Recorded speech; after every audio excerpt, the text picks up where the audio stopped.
because your weight gets bigger, they're going to spread out a little more because more fat is going to spread out the skin, is going to stretch the skin a little bit more, and basically is going to spread out those wrinkles.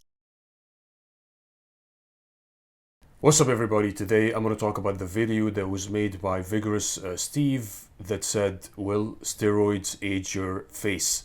And I just want to say that when people usually make titles like that are so general, it's usually like a very clickbaity and not a very accurate description, or not even a very accurate way to properly address the problem. So when you just generalize all steroids and you say steroids will do this or steroids will do that and group everything just in a lump, there is no such thing like that. Which exact steroids are you talking about? So basically this generalization is an absolute fallacy, and it's a huge mistake. Scientifically, logically, from every aspect possible, and they should have known better, right? So Steve should have known better than to make a video titled this way, and everybody else. All these clickbaity videos that are so general in their content and so general in the way they address things, and they say, oh, well, steroids do this, well, steroids do that. There's no such thing like all steroids grouping them in one group. Which exact steroid are you talking about? Are you talking about D-bol? Are you talking about nandrolone? Or are you talking about winstrol? Which exact compound are you talking about? And if you're talking about one of these compounds, is the person using that compound using it with another protocol or another drug that may counter the effect of that steroid or of that exact anabolic protocol that they're using? So you'd hear tons of people that they say that they did nandrolone cycles and they have had great skin on a nandrolone cycle, on nandrolone. They have had great skin and they have had great joint lubrication on nandrolone, especially the long ester of nandrolone. You would hear tons of anecdotal evidence, of course, or the reservations that you may have when you take into consideration all these anecdotal evidence and whether they're actually accurate or scientific or not. But there are reports of a lot of people saying that. So how is that included in the statement? There is even scientific studies that would say that some aspects or some exact steroids would enhance collagen synthesis. So to group all steroids in one thing or in one statement and claim that they do something or that they change something, I think is very, very broad, and I think it's a very, very general statement, and I think it's a wrong statement because it doesn't have any specificity as far as which exact compound are you talking about. Now, people that do, for example, nandrolone only cycles, or nandrolone maybe with the minimal amount of test, let's say 100 milligrams or 75 milligrams, would that be an aging to the skin, a factor that would age the skin? People that do D-bol only cycle, would that be aging the skin? What exactly in the steroids, what mechanism that actually contributes to that statement, if it's true for some compounds? What are the mechanisms of action that would contribute to steroids aging the skin, if that was even true? So I don't think that this statement generally applies to everything out there, to all the compounds that are out there. I don't think this is true at all. I don't think all steroids would age your face. Some, maybe some steroids would, and even that would be subject to study. It would be subject to a lot of analysis. But with that being said, there's something that's very important to mention here, and this is the fact that things that control, for example, your oil production and sebum production in your skin, if you deprive your skin of the specific types of hormones that keep your skin basically lubricated with a lot of these oils and a lot of these types, which you can call like sebum in the skin, that can definitely cause some dryness effect to the skin. And over time, the skin can crack easier and accumulate more wrinkles. So that can be a factor. How can this be achieved through taking steroids, or at least taking some compounds, and especially you'd get that effect a lot on, you know, cutting cycles, where people get to such a dry point that they're like very, very, like they're lacking basically water, and they're lacking fluids in their body, and you get to such a dry point that the skin basically so thin, and not only thin, but it's thin and it's dry, and it can crack way easier than any time, even for the bodybuilders and for open class bodybuilders that do a lot of these compounds and do heavy doses and very high doses and protocols, you know, in open class bodybuilding.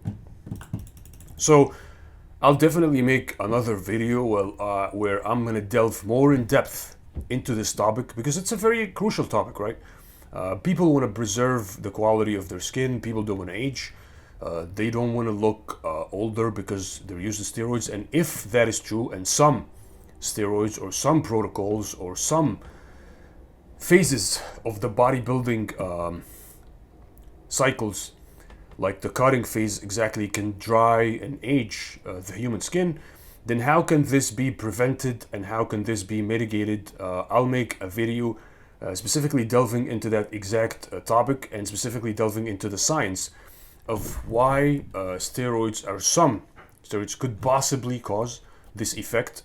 Not all steroids, but why some can cause that effect, and how this can be prevented with either other protocols, or with taking having a for example a skincare routine or a skincare protocol, or even taking other supplements or other compounds that would counter the effect that some of these anabolic compounds could have on the human skin. So that's a very major issue. Now, if you listen also to some of the claims that Steve made in his video. So now, looking at the pictures that he posted of himself, comparing basically before or on and off cycle, and the aging effect for on and off cycle. You know, the only thing that really comes out and that you can notice between these two pictures, as far as, you know, facial features, is just that his face is just fatter. Like, there's more, like, because of the overall, like, bigger, heavier weight, what you see is his face is kind of like just more puffy.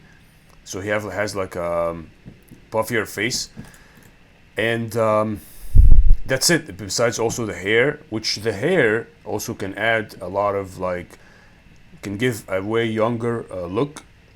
But you look at his face, look, I don't see any specific, like, extra wrinkles. Of course, the lighting is not the same. I don't see any extra cracks.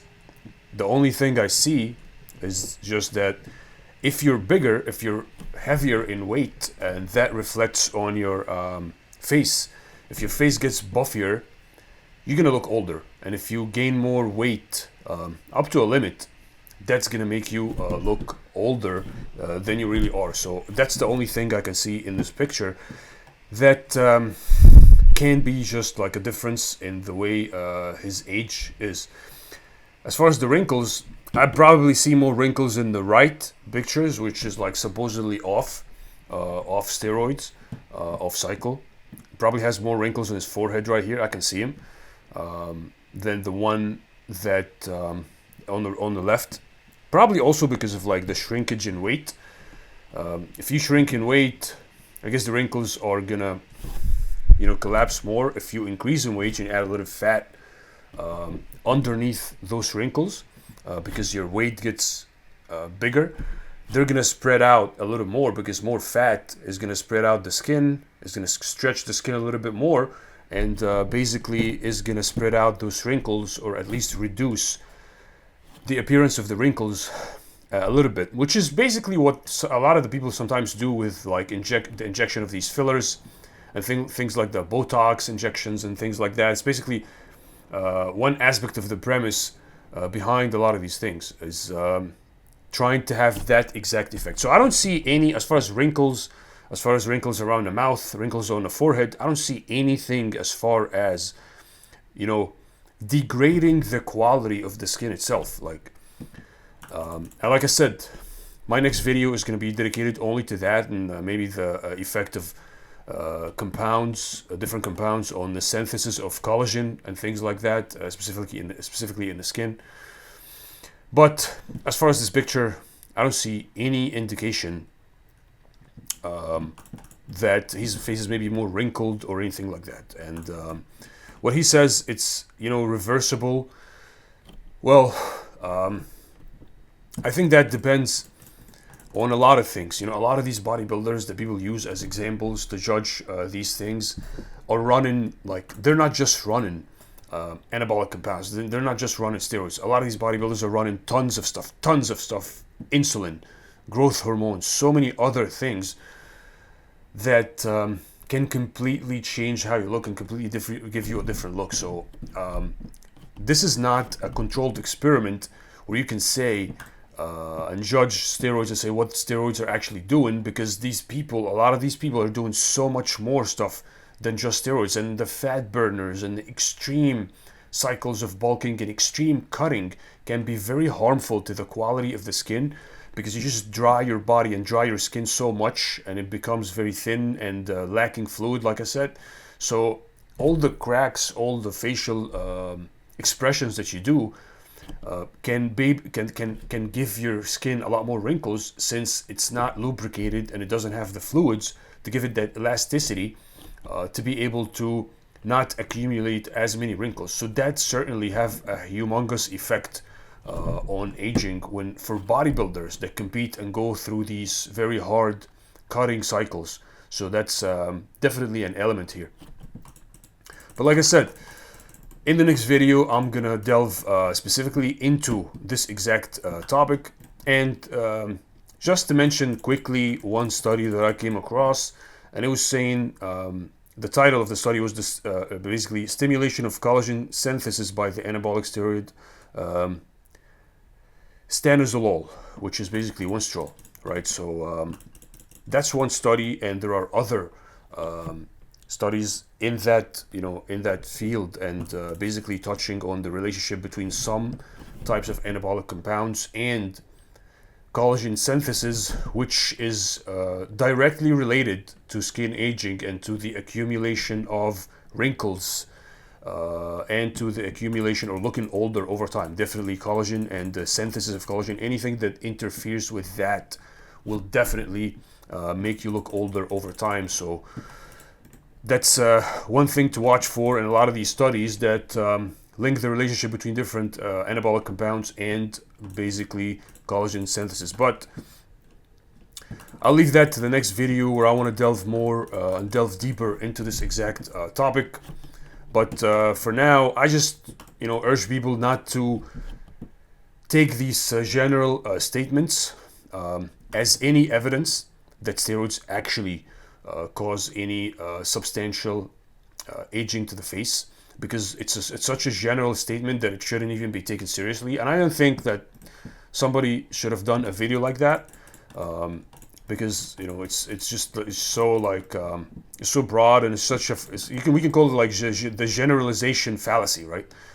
It's basically the generalization logical fallacy. All people do this, all whatever type of people do that. All types of all seafood is going to give you mercury poisoning. Not all seafood is going to give you mercury poisoning, because not all seafood has or contains high or very high levels of mercury. So as a result, you're not going to get poisoning from eating all types of seafood. Some types of seafood, some types of fish will definitely contain very high levels of mercury, and you don't want to overdo these ones. You actually want to stay away from them. And this is exactly the same thing with the topic that we're talking about today, which is the relationship between steroids and skin aging, or specifically facial aging.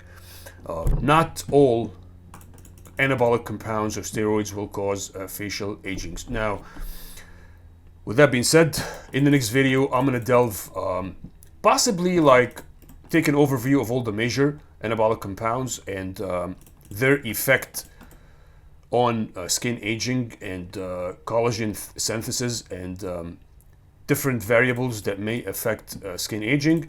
So that being said, check out perfecthumanx.com, basically the source that will have the most scientifically accurate information in bodybuilding, where I collect all of these information, all these pieces of information, and put them up there, as well as many other resources to enrich your experience and enrich your knowledge as far as bodybuilding, cognitive function, and enhancing your life expectancy and longevity. So with that being said, I'll see you in the next video. Subscribe and comment your opinion, and always strive to achieve the perfect version of yourself.